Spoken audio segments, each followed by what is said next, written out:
Oops! Pray muna tayo. In the name of the Father, the Son, the Holy Spirit. Amen.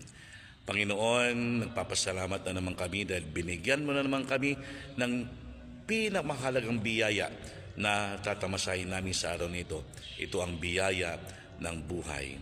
Panginoon, sa araw na ito, patnubayan mo kami, gabayan, ilayo sa lahat ng kapahamakan, lalong-lalo na ang mga kapatid naming nasalamta ng bagyong aming hinaharap.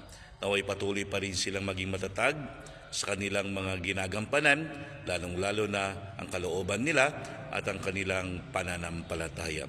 Panginoon, sana may lagay nila sa kanilang puso na lagi ka pa rin nasa tabi nila at naway huwag silang mawalan ng pag-ibig at pagtitiwala sa iyo.